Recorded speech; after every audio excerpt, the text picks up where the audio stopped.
Бейсен атаның қорасында жасырынып қалған құпиялар мен қорқынышты оқиғалар өте көп еді. Жас кезінен естіген аңыздары мен үрейлі әңгімелері ұрпақтан ұрпаққа тараған. Ауылдағылардың бәрі қораның жақын маңынан жақындауға қорқатын, әсіресе түнде. Бір кеш ауыл жастары Бейсен атаның қорасының айналасында отыра қалып, шыншыл әңгімелер айтуға кірісті. Ауылдың ең үлкені Алмас жастарға: "Білесіңдер ме, мен кеше түнде сол қораның жанынан өткенімде іштен бір ғажап дыбыстар естідім." Оның даусы дірілдеп, көздері жыбылықтады. "Не дыбыс?" деп сұрады достары. Алмас бірнеше секунд үнсіз тұрды. Сосын: "Ол жылаған бала даусы еді." Бірде мен қораға жақындап, терезеден қарадым. Іште бір қара түнек болды. Бірақ бір бала жылап жатыр. Мен қорқып, дереу қашып кеттім. Жастар арасында үрей тарады. Олар бір-біріне: "Бейсен атаның малдары неге жоқ? Неге адамдар одан қорқады?" деп сұрасты. Түннің қараңғылығы көбейген сайын үрей де күшейе түсті. Келесі күні Алмас пен оның достары Бейсен атаның қорасына баруға шешім қабылдады. Олар жарық шағып тұрған фонарларын алып, қоршаудың ішіне кірді.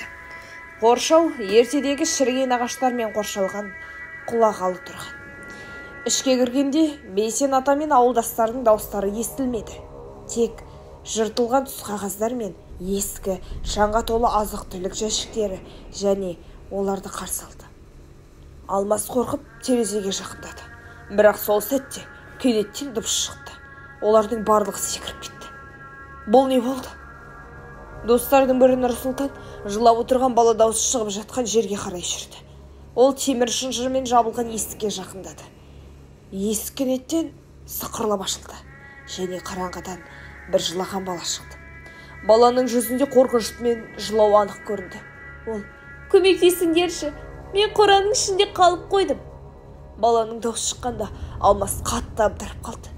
"Біз сені алып шығамыз." Бірақ олар есікті ашуға тырысты. Есік жып-жұқа, шіріген жіптермен жабылған екен. Кенеттен қораның ішінен басқа да дыбыстар шыға бастады. Шапалақ, жылау, тіпті күлкі. Бұл жастық жаман күлкі болды. Бейсен атаның бұрынғы малдары мен үй жануарларының дауыстары естілді. Жастар қорқып сыртқа шығуға тырысты. Сол сәтте Алмас балаға: "Сен қайдасың?" деп сұрады. Бала қайта жылап: "Мен қорқамын, оларға жақындама" деп жауап берді. Бейсен атаның қорасы шын мәнінде бала үшін қауіпсіз орын емес еді.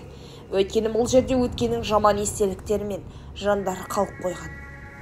Жастар қашуға тырысып, есіктен шығып кетті. Олар ауылға қайта оралғанда жылаған дауысты әлі арттарында жүргендей болды. Ауылдың тұрғындары оларға қарап қорқынышпен: "Сендер не көрдіңдер?"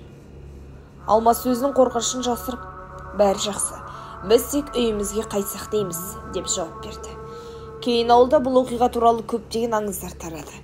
Бейсен атаның қорасы әлі де қорқынышты, мистикалық орын ретінде қалды. Бірақ жастар Бейсен атаның аузынан: "Түнде қораның маңында жүргендер бұрынғы баланың дауыстарын тыңдайды" деп естігендерін ұмытпады.